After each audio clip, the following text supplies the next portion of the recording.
For nearly a century, Rosa Rosal, born Florence Lansang Danon, lived a life so vibrant, so fiercely compassionate, that she became a symbol of grace and service for generations of Filipinos. To many, she was a luminous star of the Golden Age of Philippine cinema.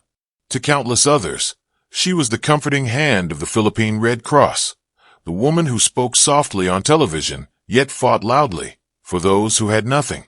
And to the nation she served until her final breath, she was proof that humanity, when lived wholeheartedly, can outshine fame. Roots of strength. Her early years. Rosa Rosal entered the world on October 16, 1928, in Manila.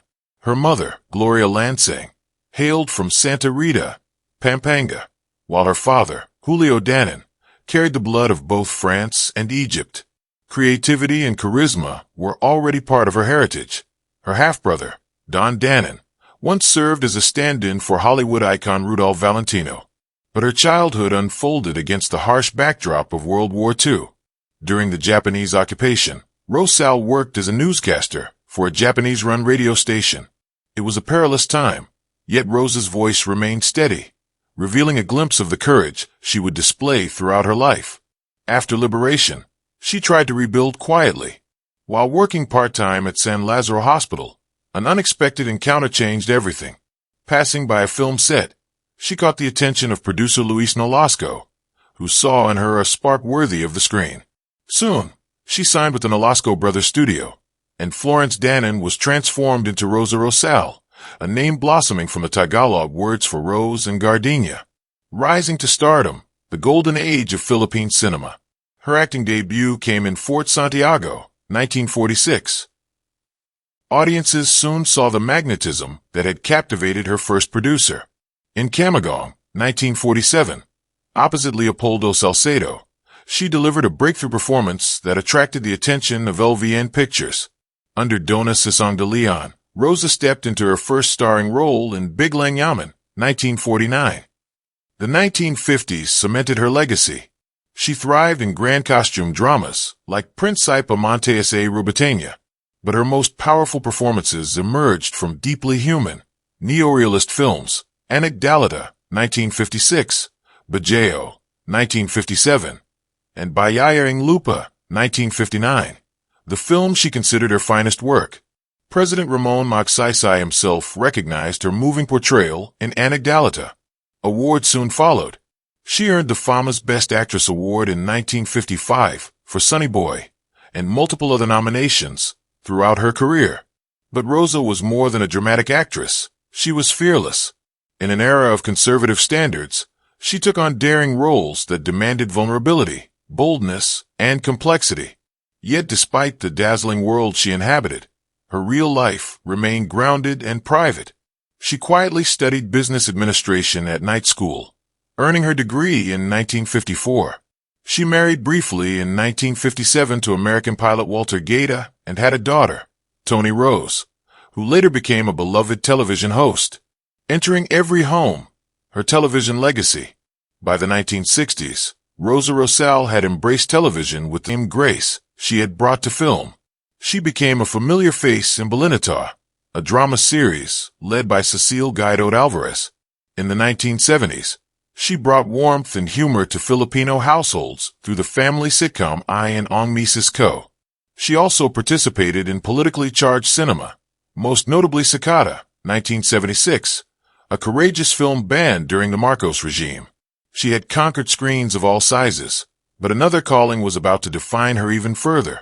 The heart that never stopped giving. Her humanitarian mission. In 1950, Rosa joined the Philippine National Red Cross as a volunteer for its blood program. What began as simple volunteer work grew into a lifelong mission that would change countless lives. By 1965, she had become a member of its board of governors and one of the organization's most powerful champions. She spearheaded the nation's most influential campaigns for blood donation, bringing mobile blood extraction to schools, communities, military camps, and even the U.S. base in Clark. Her appeals to politicians and diplomats for donations helped modernize Red Cross facilities. She did not simply talk about service, she lived it. One of her most compassionate achievements was the establishment of a women's crisis unit within the Red Cross. It provided care and refuge for unwed and financially struggling pregnant women, helping them regain dignity and hope. Many children found loving homes because Rosa made it her business to ensure no one fell through the cracks. Her influence extended to television through programs like Demayan and Kapwa Komahal Ko, which helped raise medical funds for impoverished families. Her voice conveyed urgency, tenderness, and empathy, traits that remained her signature. Deeply, almost ironically, despite being known nationwide as the face of blood donation, she herself could never donate due to chronic low blood pressure.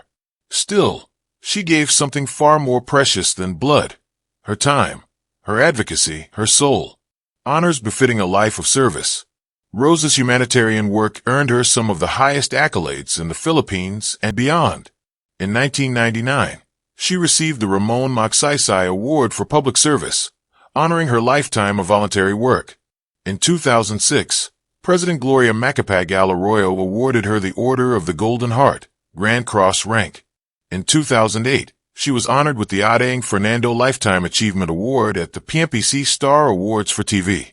Earlier in her career, even as a young rising actress, President Magsaysay had offered her the leadership of the Social Welfare Administration, a position she graciously declined, believing that her service should remain heartfelt and unpolitical.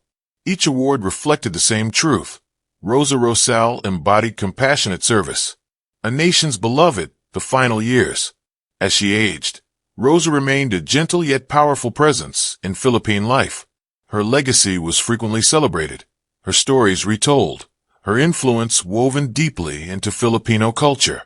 When false news of her death circulated in October 2025, national grief erupted instantly, proof of how deeply loved she was. The retraction brought relief, but it also revealed how emotionally tied the nation was to her existence. But the day everyone feared eventually arrived. Farewell to a Filipina icon. On November 15, 2025, at the Cardinal Santos Medical Center in San Juan, Rosa Rosal passed away. She succumbed to septic shock brought on by pneumonia and kidney failure. She was 97 years old. Her death was not just the passing of an actress, nor merely of a humanitarian. It felt like losing a guiding light, someone who had poured her entire life into caring for others, comforting the suffering, and inspiring a nation to be kinder, braver, and better. Her eternal legacy. Rosa Rosal lived nearly a century, yet every moment felt filled with purpose. She touched millions through her films, her public service shows, and most profoundly, her tireless work with the Philippine Red Cross. Her story stands as a reminder that true greatness is measured not by applause, but by compassion, not by the roles we play, but by the lives we lift up, not by how brightly we shine, but by how deeply we care. Because Rosa Rosal cared beyond measure, the Philippines and the world will forever remember her as a woman who turned love into action,